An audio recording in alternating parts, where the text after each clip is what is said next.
ప్రియమైన దేవుని పిల్లలారా, మనందరము కూడా ఈ రోజు ధ్యానించుకొనబోవు అంశం ఏమిటి అంటే పాప క్షమాపణ లేని పాపం ఏమిటి? అయ్యా చూడు, పాపం అనగా ఏమిటో మొదటగా మనం చదువుకోగలిగినట్లయితే యోహాను గారు రాసిన మొదటి పత్రిక 3వ అధ్యాయం 4వ వచనం మనందరం కూడా చదువుకోగలిగినట్లయితే, పాపం చేయు ప్రతి వాడును ఆజ్ఞ అతిక్రమించను, ఆజ్ఞ అతిక్రమమే పాపం. ప్రియమైన దేవుని పిల్లలారా, ఆజ్ఞ అతిక్రమించటమే పాపం అయితే పాపమును రక్షించుటకు క్రీస్తు యేసు ఈ లోకానికి వస్తున్నాడని, కన్యక గర్భవతి అయి కుమార్తె కంటుంది అని పరిశుద్ధాత్ముడు చూడు ఎవరితో చెబుతున్నాడు? మరియమ్మ గర్భము ధరించి ఉన్నప్పుడు ఇక్కడ యేసేపుతో చెబుతున్న సందర్భం చూడు. ప్రియమైన దేవుని పిల్లలారా, మత్తయి గారు రాసిన సువార్త 1వ అధ్యాయం 20 అతడు ఈ సంగతుల గురించి ఆలోచించుకొని చుండగా ఇదిగో ప్రభువు దూత స్వప్నమందు అతనికి ప్రత్యక్షమై, దావీదు కుమారుడైన యేసేపు, నీ భార్య అయిన మరియను చేర్చుకున్నట్టుకు భయపడకు, ఆమె గర్భము ధరించినది పరిశుద్ధాత్మ వలన కలిగినది. ఆమె ఒక కుమార్తె కనును, తన ప్రజలను వారి పాపముల నుండి ఆయనే రక్షించును కనుక ఆయన యేసు అని పేరు పెట్టుదు అని.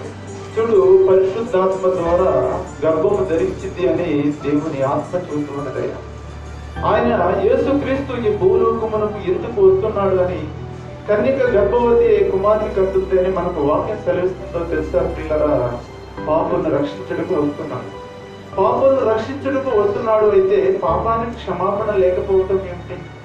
ఆయన వస్తున్నది మొదట రాకడ దేని గురించి? ప్రియమైన దేవుని పిల్లలారా, పాపుల్ని రక్షించడము, పాపాలను క్షమించడానికి యేసుక్రీస్తు వస్తున్నాడని మొదటిగా మన యొక్క పరిశుద్ధ గ్రంథములో నూతన భాగములు మనకు తెలియపరుస్తున్నాడు. కొత్త నిబంధన గ్రంథములు యొక్క పరిశుద్ధాత్మ గర్భములో ఉన్నప్పుడే, ఇక్కడ మరియమ్మ గర్భములో యేసుక్రీస్తు ప్రభువారు ఉన్నప్పుడే దేవుని దూత తెలుపుతూ ఉన్నది. ప్రియులారా, ఏమని తెలుపుతున్నదయ్యా అంటే పాపులను రక్షించుటకు అతను జన్మిస్తాడు, అతనికి యేసు అని పేరు పెట్టుదు అని చెబుతున్నాడు. అయితే మనం ఈ రోజు చూడు వ్యతిరేక్త యుక్తముగా మాట్లాడుతున్నట్టుగా లేదా? ప్రియమైన దేవుని పిల్లలారా, పాప క్షమాపణ లేదు అని మనం చెబుతున్నాము. పాపను రక్షించుటకు క్రీస్తు వస్తున్నాడు అని దేవుని దూత చెబుతూ ఉన్నది. దేవుని దూత చెబుతూ ఉన్నది. ప్రియమైన దేవుని పిల్లలారా, మరలా చూడు, యేసుక్రీస్తు ప్రభువారు భూమి మీదకి వచ్చి ఆయన చెబుతూ ఉన్నాడు. చూడు, పాపుల కొరకు వచ్చాను కానీ నీతిమంతుల కొరకు నేను రాలేదు అని మత్తయి గారు రాసిన సువార్త 9వ అధ్యాయం 13వ వచనంలో మనందరికీ తెలియపరుస్తున్నాడు. ప్రియమైన దేవుని పిల్లలారా, అయితే నేను పాపులను పిలువ వచ్చింది కానీ నీతిమంతులను పిలువ రాలేదు అని చెబుతున్నాడు. చూడు, ఆయన ఏ సందర్భంలో అతను మాట్లాడినా యేసుక్రీస్తు ప్రభువారు చెబుతున్న ప్రతి ఒక్క మాట ఏమిటో తెలుసా ప్రియులారా? ఏమని చెబుతున్నాడు? నేను పాపులను పిలువ వచ్చింది కానీ నీతిమంతులను పిలువ రాలేదు అని చెబుతూ ఉన్నాడు. అయితే పాప క్షమాపణ లేని పాపం ఏమిటి? పాపులను రక్షించుటకు, పాపాలను క్షమించుటకు యేసుక్రీస్తు ప్రభువారు ఈ భూమి మీదకు వచ్చాడని తానే వెల్లడిపరుస్తున్నాడు. మొదటిగా దేవుని దూత యేసుక్రీస్తు గర్భములో ఉన్నప్పుడు దేవుని దూత తెలియపరిచింది. ప్రియమైన దేవుని పిల్లలారా, దేవుని దూత తెలియపరిచినది తర్వాత యేసుక్రీస్తు ప్రభువారు చూడు తెలియపరుస్తున్నాడు. తర్వాత చూడు, 13 సంఘాలను స్థాపించినటువంటి కొత్త నిబంధన గ్రంథములో సగము పైగా సువార్తను ప్రకటించినటువంటి పౌలు గారు చెబుతున్నాడు. ఏమని చెబుతున్నాడు? పాపులను రక్షించుటకు క్రీస్తు యేసు ఈ లోకమునకు వచ్చాడని చెబుతూ ఉన్నాడు. ప్రియమైన దేవుని పిల్లలారా, చూడు ప్రియమైన దేవుని పిల్లలారా, అదే పౌలు గారు రోమీయులకు పత్రికలు రాస్తూ ఆ పత్రికలు 5వ అధ్యాయం 8వ వచనంలో కూడా చెబుతున్నాడు. ఏమని చెబుతున్నాడంటే పౌలు గారు చదవండి. అయితే దేవుడు మన ఎడల తన ప్రేమను వెల్లడిపరుచుచున్నాడు. ఎట్లనగా మనం ఇంకనూ పాపులమై ఉండగా క్రీస్తు మన కొరకు చనిపోయిను. కాబట్టి ఆయన రక్తం వల్ల ఇప్పుడు మనం నీతిమంతులుగా తీర్చబడిపోయిన. ప్రియమైన దేవుని పిల్లలారా, ఆయన రక్తము చూడు ప్రతి పాపాలకు క్షమాపణ కలుగు చేస్తోంది. అయితే మనం ఈ రోజు ధ్యానిస్తున్న అవసరం ఏమిటి? ప్రియమైన దేవుని పిల్లలారా, పాప క్షమాపణ లేని, పాపానికి క్షమాపణ లేదు అని యేసుక్రీస్తు ప్రభువారు తన నోటితో చెబుతూ ఉన్నాడు. ప్రియమైన దేవుని పిల్లలారా, పాప క్షమాపణ లేని పాపం ఏది అని యేసుక్రీస్తు ప్రభు వారి తన నోటితో చెబుతున్న మాటను మనం చదువుకోగలిగినట్లయితే మనందరము కూడా ఈ రోజు ధ్యానిస్తున్న అంశము కూడా అదే ప్రియమైన దేవుని పిల్లలరా, పాప క్షమాపణ లేని పాపం ఏది. కాబట్టి మత్తయి గారు రాసిన సువార్త 12వ అధ్యాయం 31వ వచనం దగ్గర నుంచి మనందరం కూడా చదువుకుందాం ప్రియమైన దేవుని పిల్లలరా. మత్తయి గారు రాసిన కాబట్టి నేను మీతో చెప్పున్నదేమనగా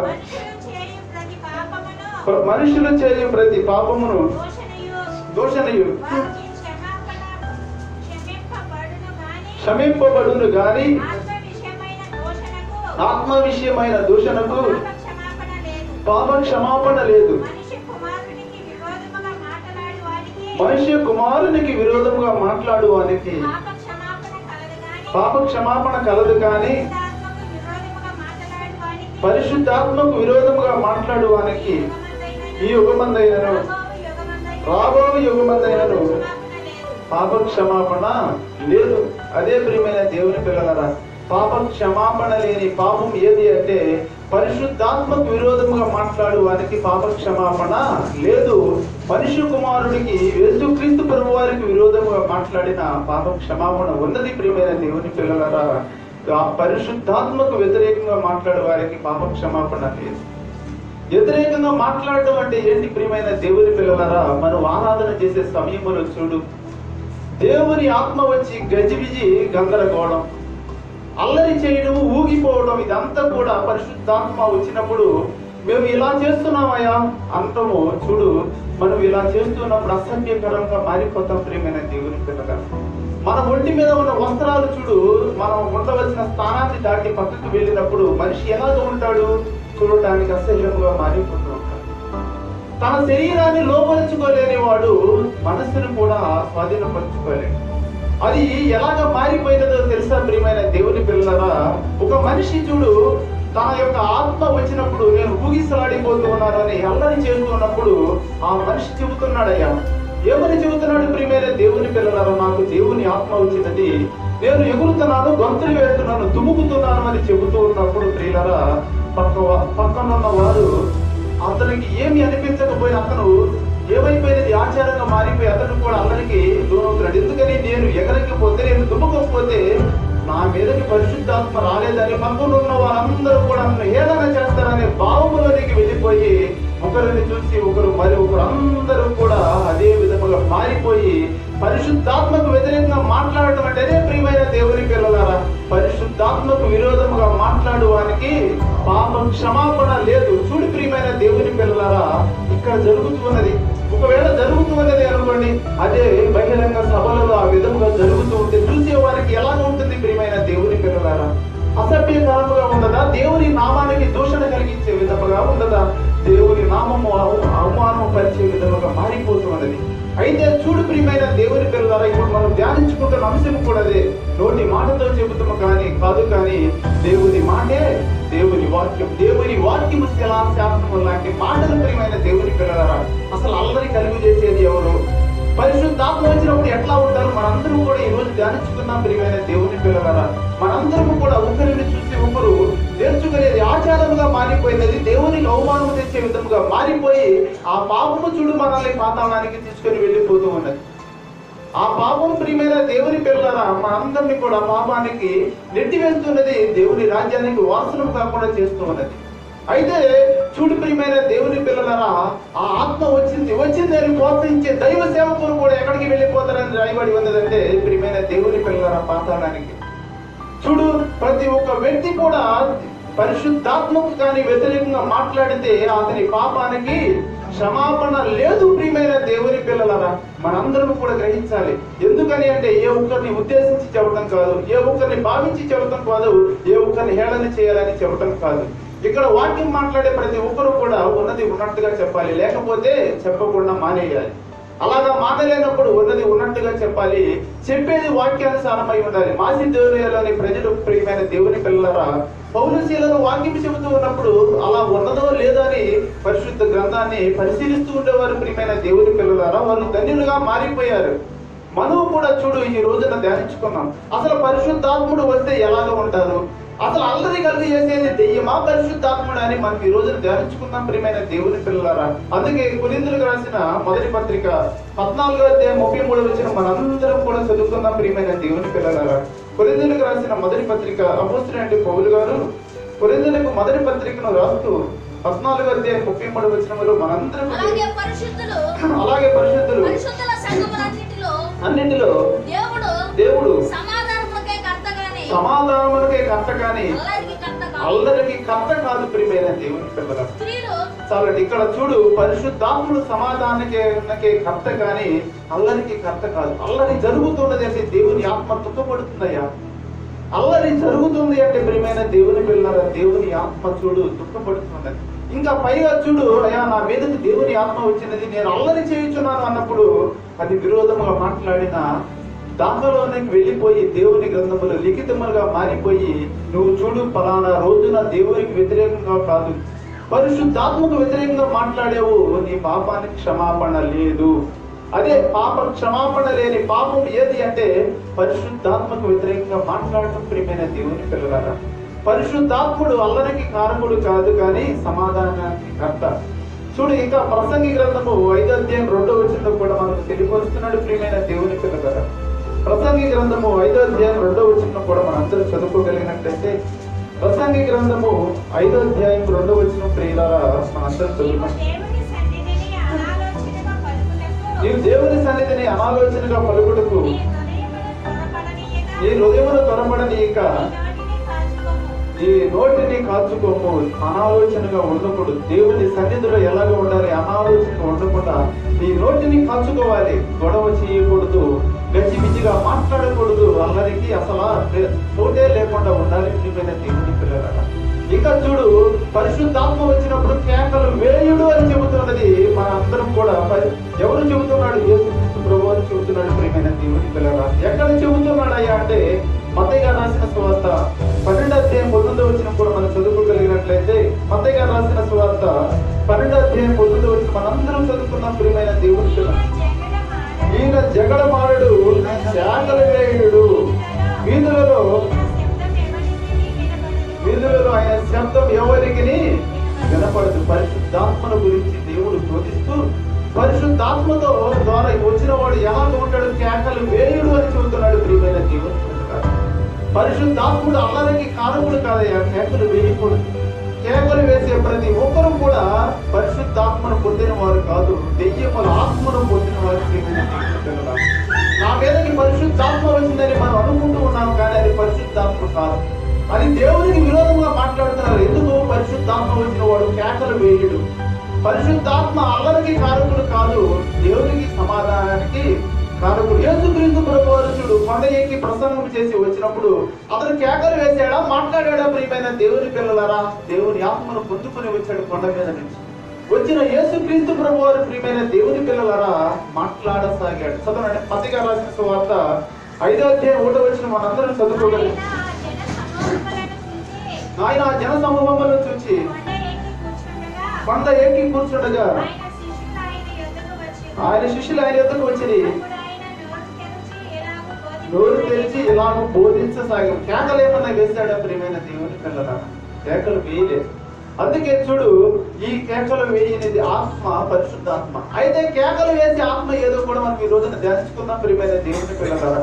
కేకలు వేసే ఆత్మ ఏది అని చెబుతున్నాడు యాకోబు భక్తుడు చెబుతున్నాడు ప్రియమైన దేవుని పిల్లలారా. దెయ్యముల జ్ఞానము కలిగిన వాడు కేకలు వేస్తాడు. దెయ్యముల జ్ఞానము కలిగిన వాడు ప్రియమైన దేవుని పిల్లలారా కేకలు వేస్తాడు, ఊగిపోతాడు, అటు ఇటు తన వస్త్రములు లేక గజిబిజి గందరగోళం చేసేస్తాడు ప్రియమైన దేవుని పిల్లలారా. అది ఏమి ఆత్మ అంటే దెయ్యముల జ్ఞానం. ఎక్కడ ఉంటుంది ప్రియమైన దేవుని పిల్లలారా? దెయ్యముల జ్ఞానము ఎక్కడైతే ఉంటుందో అక్కడ అల్లర ఉంటుంది. చూడు ప్రియమైన దేవుని పిల్లలారా, పరిశుద్ధాత్మ ఉన్న చోట అల్లరి లేదు, పరిశుద్ధాత్మ ఉన్న చోట కేకలు లేవు, పరిశుద్ధాత్మ ఉన్న చోట ఊగిపోవడం లేదు. చూడు, దయ్యముల జ్ఞానం వచ్చేసరికి చూడు, దయ్యముల చూడు ఏం చేస్తున్నది? అల్లరి వచ్చేస్తుంది ప్రియమైన దేవుని పిల్లలారా. దయ్యము పట్టిన వాడు కేకలు వేయించున్నాడయ్యా. ఎక్కడ కేకలు వేయించున్నాడు అంటే లూకా గారు రాసిన సువార్త 4:47 మనందరం కూడా చదువుకోగలిగినట్లయితే లూకా గారు రాసిన సువార్త 4వ అధ్యాయం చేతుల నుంచి వారిని స్వస్థపరిచెను. ఇంతేకాక దయ్యములు దేవుని కుమారుడు అని కేకలు వేసి ఏ కేకలు వేసి ప్రియమైన దేవుని పిల్లలరా, దయ్యాలు కేకలు వేస్తున్నాయి. పరిశుద్ధాత్మ కేకలు వేసిందా? ఏలా. పరిశుద్ధాత్మను పొందిన వాడు నోరు తెరిచి మాట్లాడసాగాడు. పరిశుద్ధాత్ముడు జీవుడు ఏం చెబుతున్నాడు? అల్లరికి కర్తని కాదు, సమాధానానికి కర్తను అని చెబుతున్నాడు. దెయ్యములు ఉన్నవాడు, దెయ్యముల ఆత్మను పొందిన వాడు కేకలు వేస్తున్నాడు. ప్రియమైన దేవుని పిల్లలరా, దెయ్యముల ఆత్మను పొందిన వాడు కేకలు వేస్తున్నాడు. అదే లోకగాన సువార్త 4:34 కూడా చదవనండి. వాడు నజరేయుడు అయిన యేసు మాతో నీకేమి, మమ్ము వచ్చిందివా, నీవెవరివో నేను ఎరుగుదును, బిగ్గరగా కేకలు వేస్తున్నాడు. ప్రియమైన దేవుని పిల్లరా, ఎవడు? దెయ్యాలు కేకలు వేస్తున్నాయి. దెయ్యములు ఆత్మ పట్టిన వాడు కేకలు వేస్తాడు. పరిశుద్ధాత్మ ఉన్నాడు, పిన్ డ్రాప్ సైలెంట్ గా ఉంటాడు. ప్రియమైన దేవుని పిల్లలారా, అయితే దెయ్యముల జ్ఞానం ఉండేవాడు చూడు, దేవుని ఆత్మ బదులు దెయ్యముల ఆత్మ వచ్చేస్తున్నది. దెయ్యముల ఆత్మ ఉన్నవాడు దుముకుతూ ఉంటాడు, గొంతులు వేస్తూ ఉంటాడు, ఎగురుతూ ఉంటాడు, ఊగుతూ ఉంటాడు. ప్రియమైన దేవుని పిల్లలారా, పైగా ఆ దెయ్యము మనతో ఏమి మాట్లాడుతుందయ్యా అంటే, నేను పరిశుద్ధాత్మను పొందుకున్నాను అందుకే నేను ఇలా చేస్తున్నాను అన్నప్పుడు, పరిశుద్ధాత్మకు విరోధంగా మాట్లాడు వారికి పాప క్షమాపణ లేదు. ప్రియమైన దేవుని పిల్లలారా, అదే పాప క్షమాపణ లేని పాపం ఏది అంటే పరిశుద్ధాత్మకు విరోధంగా మాట్లాడి, మనం దెయ్యముల ఆత్మను పొందుకొని పరిశుద్ధాత్మను పొందుకున్నామని చదువు వ్యతిరేకము కాదా? ప్రియమైన దేవుని పిల్లలారా, ఇంకా చూడు, మార్కు గారు రాసిన సువార్త 5:5 కూడా మనందరం చదువుకోగలిగినట్లయితే, మార్కు గారు రాసిన సువార్త, వాడు ఎల్లప్పుడూ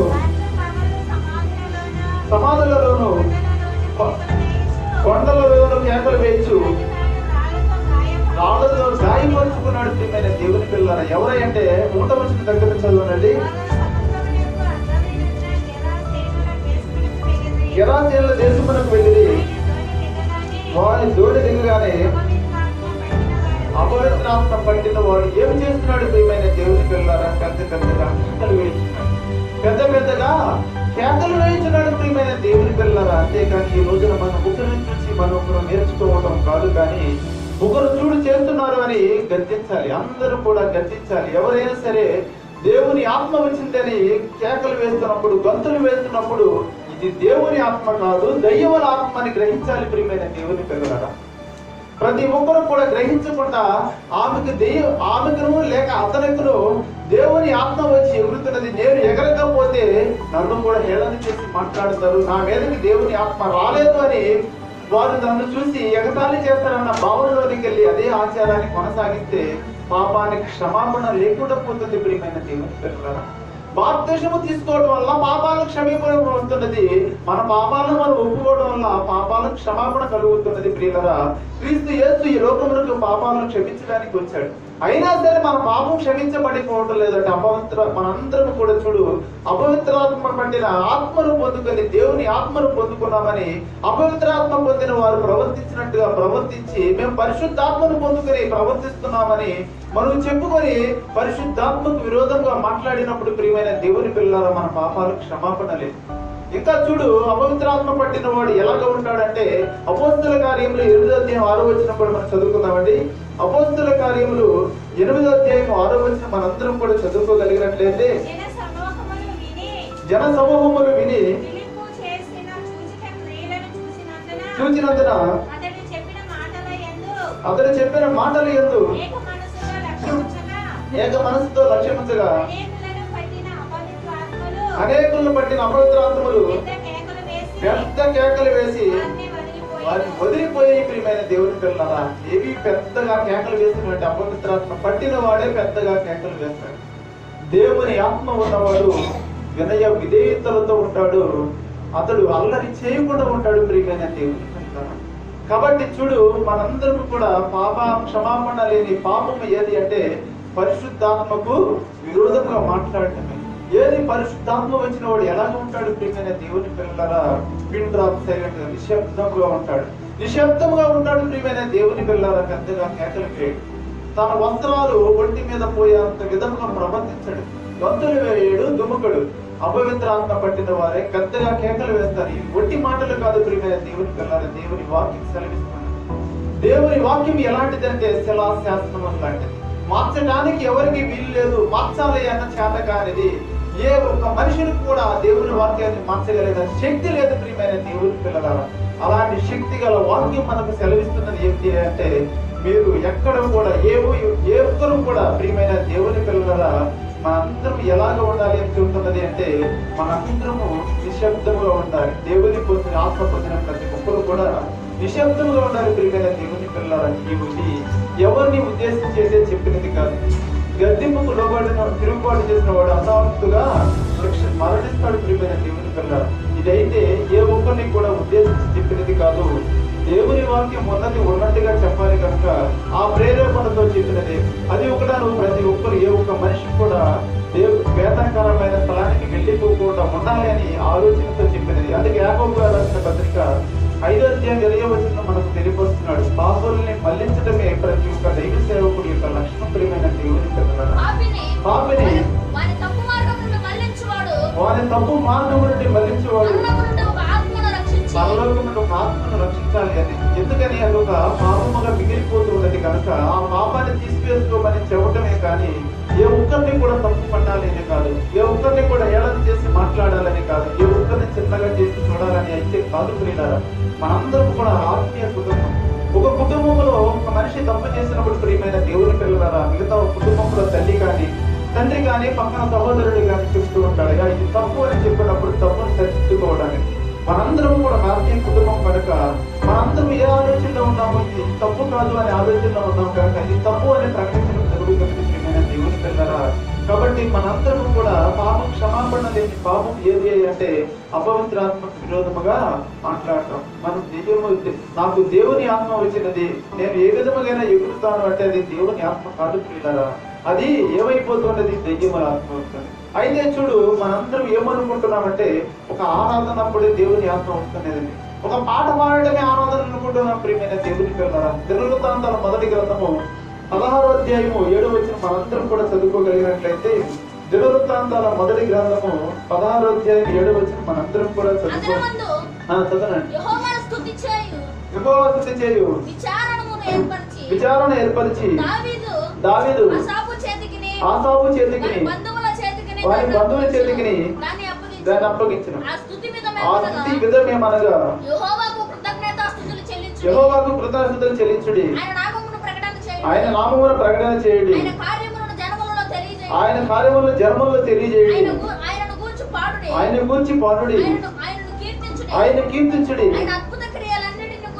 సంభాషణ చేయడి. ఇదే సువార్త ప్రియమైన దేవుని పిల్లలు. ఆయన గురించి పాట పాడటమే ఆరాధన అనుకుంటున్నాం. అదే ఆరాధన సమయం కనుకొని దేవుని ఆత్మ వచ్చినదని ఆ సమయంలోనే మనం విచిత్రంగా ప్రవర్తిస్తున్నాము. లేక ఇది తప్పు అని తెలిసిన వారు ఎలాగ ఉంటున్నారు? నిశ్శబ్దంగా ఉంటున్నారు.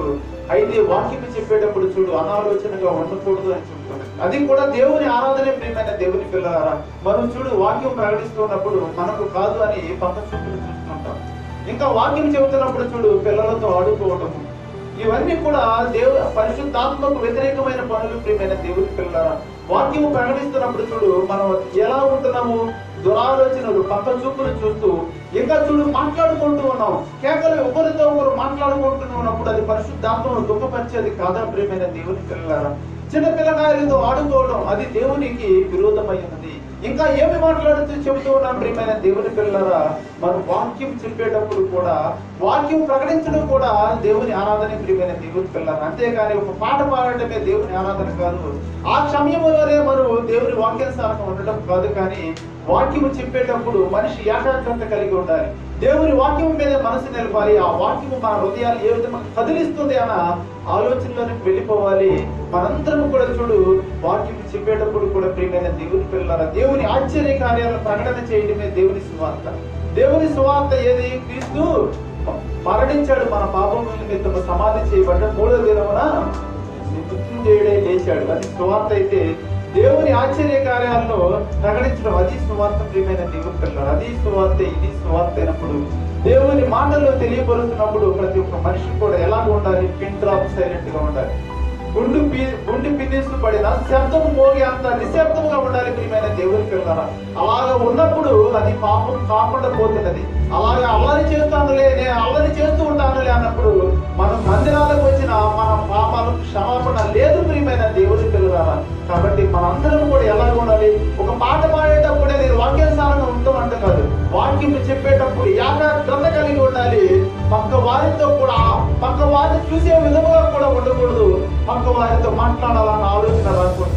మాట్లాడుకోవాలంటే అనేకమైన సమయాలు ఉన్నాయి ప్రియమైన దేవుని పిల్లలారా. మాట్లాడడానికి సమయం ఎంత లేదు.